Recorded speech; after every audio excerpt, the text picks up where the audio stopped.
Morjesta vaan sinne YouTuben päälle ja tänään olisi aiheena Derbyn Underplexi. Eli tosiaan kaverille pitäisi tehdä semmonen kuin pyysi ja eli tehdä semmonen ja tosiaan niin kuin joku tietää, niin enää ei ole mitään pyörää mulla, joten tulee vähän vähemmän videoita.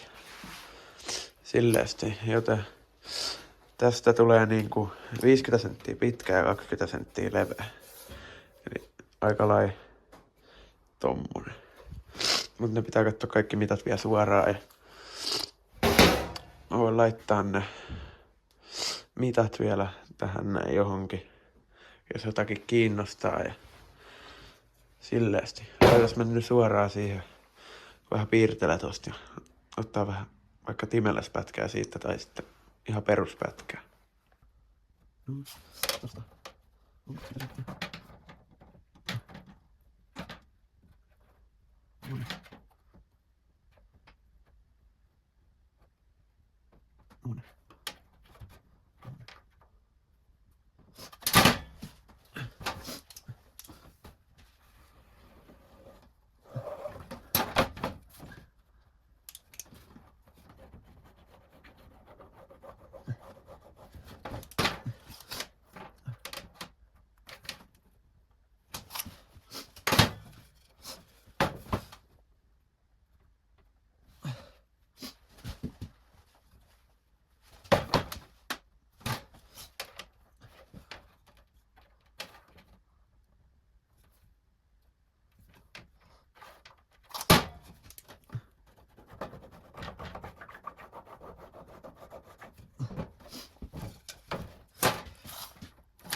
Tosiaan nyt se on saatu suoraksi. Nää kaikki, siinä oli vähän sähläämistä niin kuin näitte, mutta noin saatu suoraksi.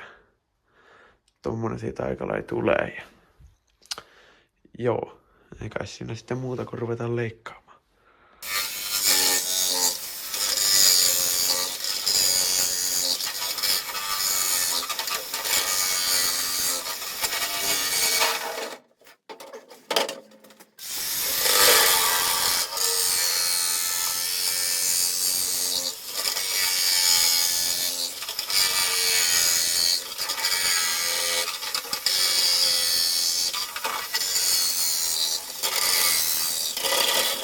Tosiaan siitä tuli tämmönen ja voitais vähän hioa noita reunoja tästä, että tulee suorempi vielä. Juu.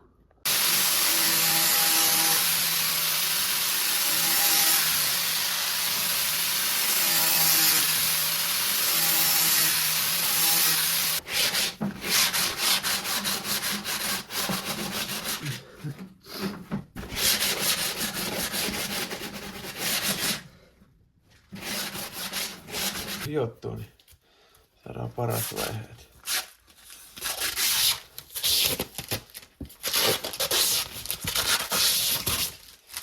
Saadaan ottaa pleksi muottia.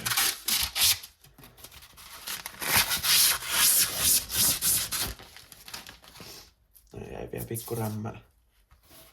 No, tällainen siitä tuli, että toivottavasti menee hyvää käyttöön ja hienoa pyörää.